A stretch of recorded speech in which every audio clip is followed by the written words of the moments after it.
Around Dodge City and in the territory on west, there's just one way to handle the killers and the spoilers, and that's with a U.S. Marshal and the smell of gun smoke.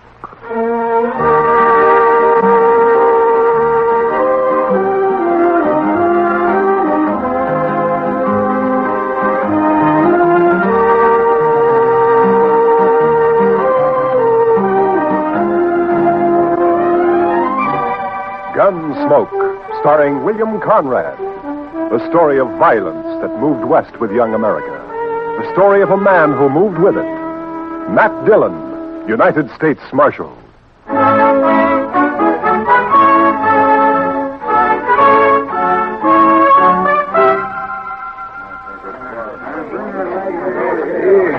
Howdy, Marshal. Hello, Mr. Biggs. Can I give you a hand? No.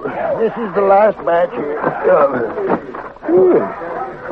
Hey, wait till the flies get to these buffalo hides in the morning and be enough vultures overhead to keep the place from shade for a week. Yeah. You'll sure have your hands full by tomorrow night. It looks that way. When these boys turn them hides into cash, they'll bite the corks out of every bottle in town. And some of them look mean enough sober.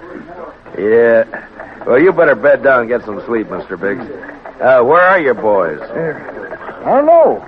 Jeff had some trouble with the dry axle up near Pawnee Rock, and Boaz stopped to help him fix it, but they shouldn't be this long behind me. Well, if I see him, I'll tell him where to find you. You can tell Jeff, but Boaz ain't even going to hear you.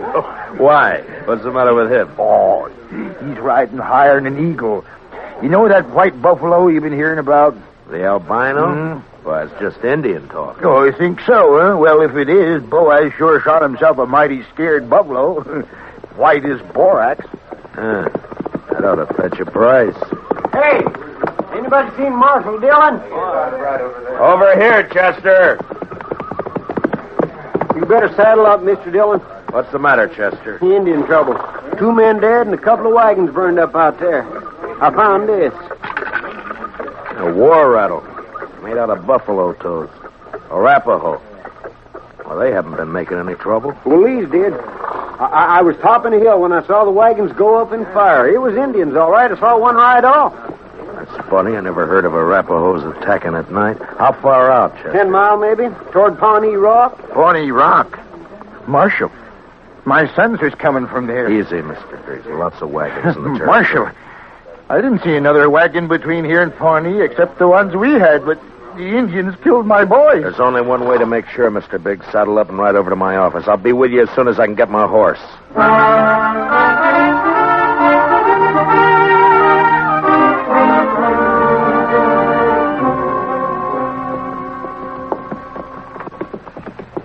I cut back through those button willows over there when I spotted the wagons being fired.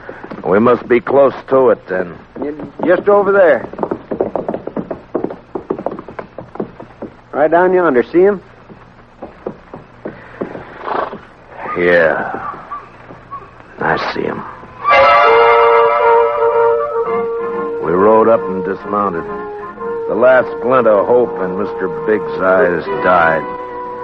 His boys were there, all right. And it wasn't nice to see. Kill him. I'll get him for this. I'll murder every redskin in the territory. We got to bring your sons in, Mr. Biggs. You know what the morning's going to be like. You don't want to leave them out here. Now, come on. Hey, look. Down there by the stream. Yeah, 4 of them. They're not saddle horses. Mr. Biggs. Mr. Biggs. You recognize those horses down there? Yeah. I know them. Teams belong to Boaz and Jeff. Indians must cut them loose from the wagons before they fired. Doesn't that seem curious to you, Chester? In what way, Mr. Dillon? Why didn't they take the horses with them? Yeah. What are you thinking, Marshal? No burned hides in those wagons. So they stole them. Yeah, they stole them. But Boaz and Jeff both have their rifles there beside them, and the horses are left behind, too. Horses and guns are the first things Indians would go for. What are you looking for, Mr. Dillon? Those buffalo hides weren't carried off without wagons. Yeah, here. Marks the 2 other wagons here, and they're fresh. I didn't see any other wagons, only these. Well, they'd finished and gone before you got here, Chester. Well, yeah, but I'd have caught up to any wagons on the trail to Dodge. Did you go by regular trail?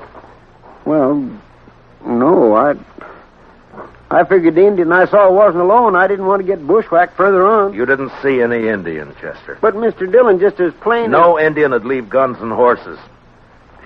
This job was done by white men. It didn't take anything that could be recognized or identified. You mean somebody's in Dodge by now? With the hides my boys worked and sweated to get? I'm afraid so, Mr. Biggs. There'll be more than 300 buffalo hunters there by morning. Could be any of them. We'll find the right ones. Oh, how? The albino. Whoever killed your sons will have that white buffalo hide.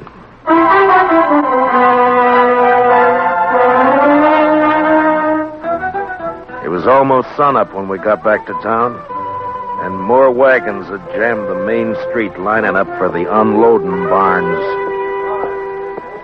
I rode down the line, looking them over one by one. Howdy, Marshal. Some of the men would take their money, drink it up, and drift away. Few would stay long enough to be buried on Boot Hill.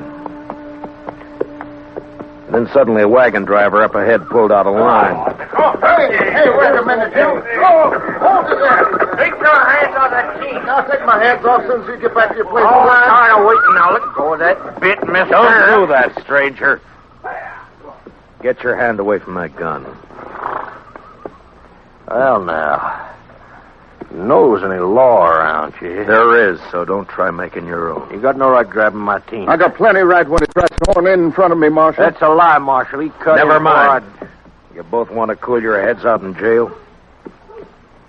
Now, what's your name? Tennessee's good enough. A lot of people from Tennessee coming into the territory. Most of them are pretty peaceful. That sounds like you're saying I'm not. You moved pretty fast for that gun. Man can lose his temper. You lost yours 4 times, according to the notches you've carved into that gun butt, but don't try for number 5, not here. How about you? What do you call? Charlie Kell. Charlie Kell, huh?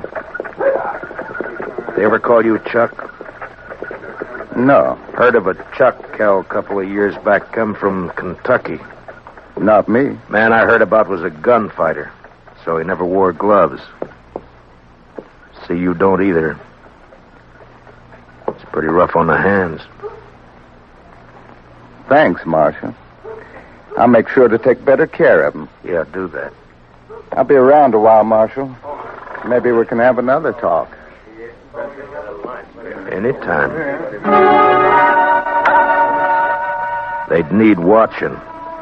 But what I wanted now was a white buffalo hide. Searching the wagons wouldn't do. There wasn't time, and the search had let the killers know that something in the hides they'd stolen could be identified. The time to find out would be when the buyers checked them. I got Biggs and Chester to cover 2 of the unloading barns, and I covered the 3rd one. And then finally daylight came, and the haggling started. Son, you want to sell those hides? Better learn how to handle your skinning knife a little better. They're as good as any. And full of holes, they ain't. Give you $4 a hide for the bunch. You gave that last fellow 8. He looked tougher than you. 6. I'll take 6. 4. Take it or leave it. You think you can rob me, mister? Watch your mouth, boy. Here, none of that. Let me go! Easy, son. Go! Let me have that gun just so you won't be tempted. There, that's better. Give me that. Give it back. You can pick it up at my office whenever you're ready to leave town. Yeah, you look like a city boy to me. Where are you from? St. Louis? None of your business. When something's got you beat, son, there's no shame to admitting it and going home. Sometimes that takes a real man. Don't tell me what to do. Why don't you watch your own job? Why don't you leave me alone, Marshal? I ain't got a white buffalo hide. What'd you say, boy? You heard me. What do you know about a white buffalo hide? What everybody else knows. That you're looking for one. Everybody in town knows it. How? Because the old man whose sons were bushwhacked all liquored up over at the other barn, shooting off his mouth.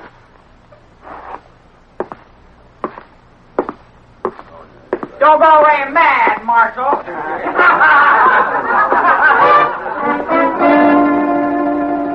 Mr. Biggs wasn't at the barn where I'd left him. I cut through an alley to Front Street and headed for the saloons.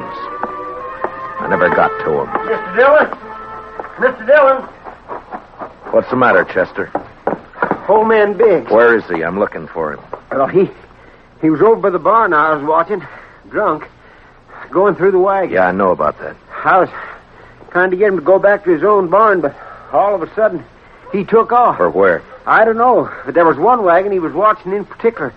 The driver walked away from it with a package of some kind. That white hide? It could have been, I don't know, but Big sure thought so. He lit out after the fellow with blood in his eye. Which way? Down there where the boy's been hitching the empty wagon. Well, let's go. Old boy's drunk enough to make trouble. He's liable to kill somebody. Or get killed.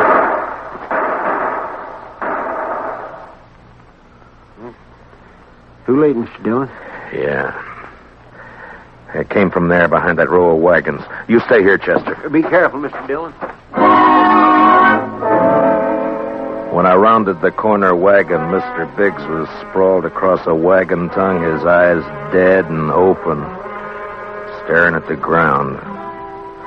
And standing over him was Tennessee, a smile on his face, and his gun extended to me butt first. Looks like I'm in the mighty trouble, Marshal. He's dead, Tennessee. That's more than a mite. You take my gun for a while. You mean until after you hang? Wasn't figuring to be that serious. Not when a drunk follows me out here and throws down on me. If you're figuring on self-defense, forget it. Look at his gun. It isn't even cocked. Well, it's out of his holster, Marshal. That's enough. Law don't say I have to wait till he kills me. You'll have to make a jury believe that. No, you shouldn't have much trouble doing that, Marshal. What are you doing here, Mr. Kell? Oh, I just happened to follow Tennessee out here. Why? Well, you broke up our little argument in town. Thought I'd get him alone here. See if maybe he was still nursing a grudge he wanted to settle. But the old man beat me to it. Now, Tennessee here ain't exactly a friend of mine, as you know, but I hate to see any man hang when he ain't guilty. Is that your personal verdict, Mr. Kell? That's right, Marshal. The old man threw down on him, and Tennessee had to kill him in self-defense. Chester, Yes, sir, Mr. Dillon? which one of them had the package? This one. This is the fellow the old man was after. All right, Tennessee, where is it? I don't know anything about a package. Look in the wagon, Chester.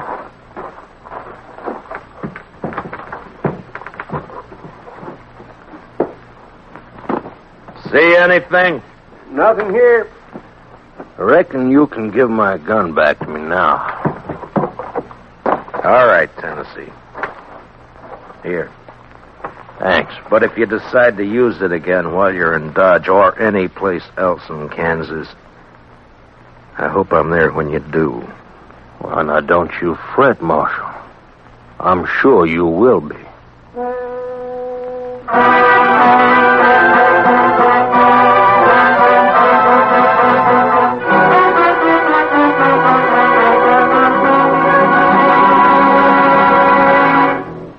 We will return for the second act of Gunsmoke in just a moment. But first, action, excitement, thrills. That's Gangbusters. Gangbusters helps to fight crime by fearlessly naming the criminals. Listen for it later this evening on CBS Radio. Now, the second act of Gunsmoke.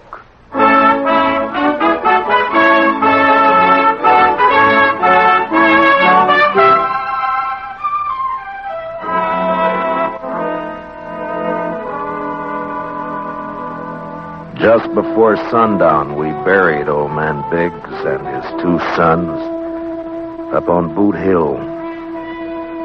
By the time the service was over and I rode down, darkness had fallen, and everything was going full blast. The town was roaring. Seemed like a good man, old Biggs. He was, Chester. So were his boys. Yeah, but there are too many men like Tennessee and Cal coming in, Mr. Dillon. They won't last, Chester. They'll keep coming, but they won't last. They'll take a gun and go against a man, but they won't sweat. They won't take root and build. We still gonna look for that hide? Yeah. Well, just what do you want me to do, Mr. Dillon? Tennessee and Kell will be in town, but their wagons are back there with the other empties. Ride back and look them over. Well, they might have had somebody carry that package off for them. It might be, but they don't seem like partners, Mr. Dillon. From what I heard, you stopped them from gunfighting. Took more than one man to kill the Biggs boys, and more than one man and more than one wagon to cart the hides in. Well, you mean they staged that trouble just for you? Just for me. After they heard I was looking for that white hide. Well, why do you figure that, Mr. Dillon?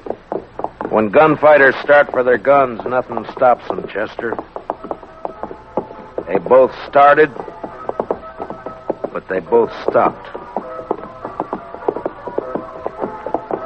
I reckon you better take a look through those wagons. Yes, sir, Mr. Dillon.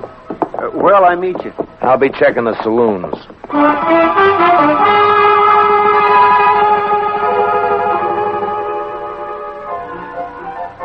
One by one, I made the stops. The Long Branch, the Alafraganza, the Texas Trail. And one by one, they got quieter as I went in. As though each place was holding its breath, waiting for something to happen. The last place was a Mexican hangout. A long, dark walk.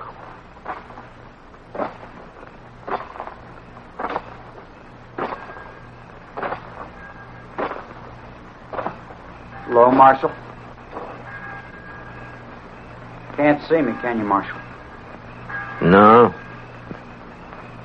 No, I can't see you, son. Too bad. Because I got another gun. They sell them around here. And I ain't going back to St. Louis. You'll fire once, son, and if you don't kill me with that, and I'll kill you. I'll gamble on that, Marshal. Marshal!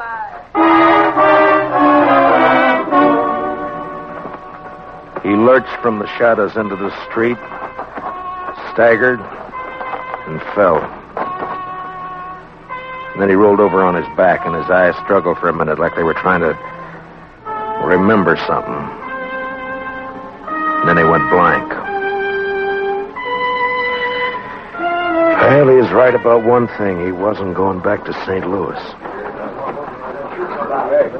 Well, what do you know? The marshal's real handy with a gun. Stay out of this, Kel. But I may have something to talk over with you later. You mean what? If you don't know it, then you got nothing to worry about. I've been hearing a lot about how fast you are with a gun, Dillon. Anything to it? I'm still alive. Yeah. This your hobby? Shooting kids? He was old enough to try to kill me. I don't like it, Marshal. That's too bad, Mr. Kell. The Chuck Kell I heard about would have loved it. They said he'd killed 2 kids under 16, one of them his own brother. No, you didn't hear the whole story, Marshal. The Kell you heard about killed a marshal, too.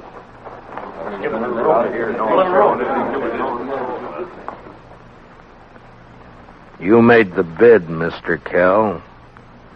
And you got a gun. Use it or I'll take it away from you. Come and get it. Anytime. Here it is.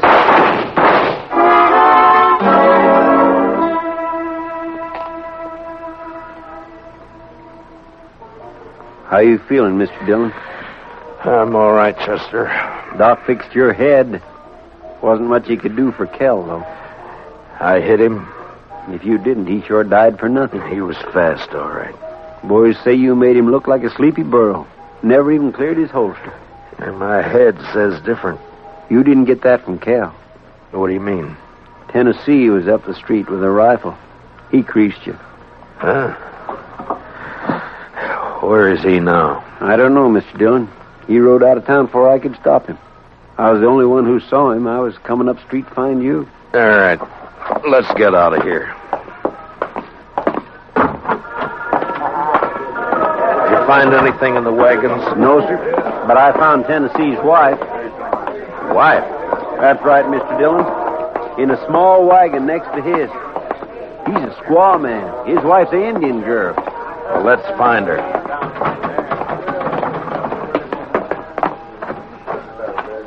All right, Chester. Which way? Edge of town, Mr. Dillon. Well, let's go.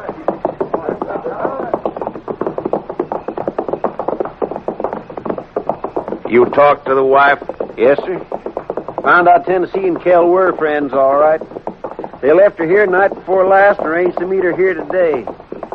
She said they were driving empty wagons when they left her. Ask her what tribe she belonged to? Didn't have to ask, Mr. Dillon.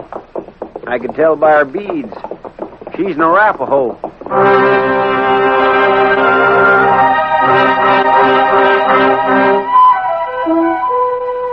She was there, all right. Crouched by the wheel of a wagon.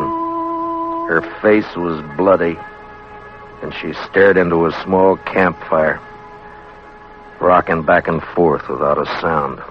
She wasn't beat up when I left her, Mr. Dillon. Where's your husband? He gone. Gone where? He gone. Tell me which way he went, and I'll bring him back to you. No. You lawman. Your husband had a white buffalo hide, didn't he? Tell me. No. Other man killed white buffalo. Then your husband took the hide away from him? He buy. He buy hide. He didn't buy him. He killed 2 men to get him. He killed with Indian paint on his face. He left an Arapaho war rattle. He wants the blame to come to your people. If the white men think the Arapahoes are on the warpath, the soldiers will come. No. Arapaho peaceful. Where's the white hide? What'd your husband do with it? He tell me. Bury it. Where? Where's it buried? There. Back there. By tree. Go dig it up, Chester. And then stay with her till I get back. You going after him, Mr. Dillon? As soon as she tells me which way. All right, Mr. Dillon. You're white man. No good. Now tell me which way he went. You let him go. He not come back. I can't let him go. If I do, the soldiers will come after your people. He beat you, and he ran away from you. Now he'll bring death to your tribe unless I get him. Where did he go? He ride to where moon sleep. I rode east. Tennessee had about an hour's start, but I figured to make up most of that before sunrise. The prairie was open and flat except for an occasional roll, and the Arkansas River would keep him from cutting south. His best bet for a fresh horse would be Kinsley, and I rode hard for it. It was just turning daylight when I rode in.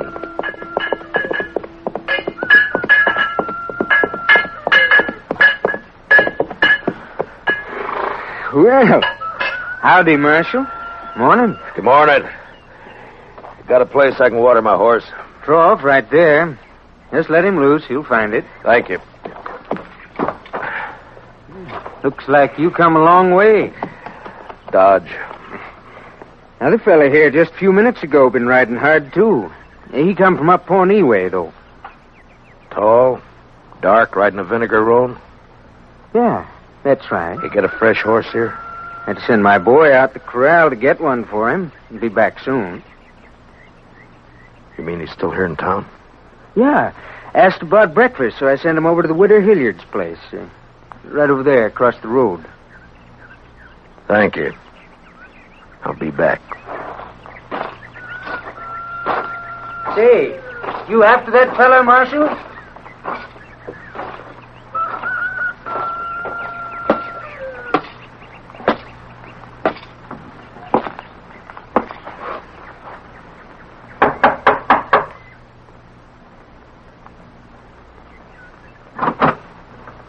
Yes? Understand you're serving breakfast, ma'am. Why, sure thing, Marshal. Dillon! That's right. Give me a clear way out the door, or I'll kill you. Come by me, Tennessee. I'll come shooting. That's all right. But just be sure you get me this time.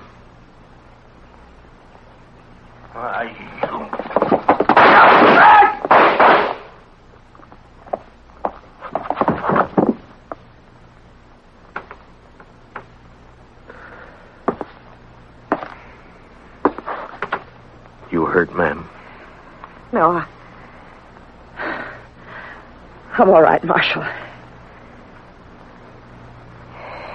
He looks kind of dead. Yeah. Bad one, hmm? Yes'm. Gunfighter. Thief. Killer. What's your name, Marshal? Dillon, ma'am. Matt Dillon. I'm sorry about Marshal. When my husband brought me out here 15 years ago, Indians burned this place down 3 times. I'm used to killing. You want to carry him out? I'll go fix you that breakfast.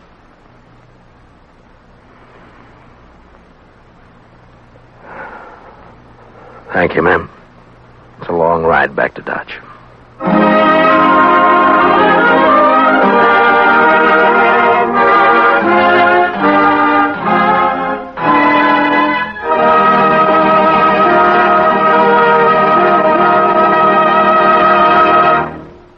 Gunsmoke, transcribed under the direction of Norman MacDonald, stars William Conrad as Matt Dillon, U.S. Marshal.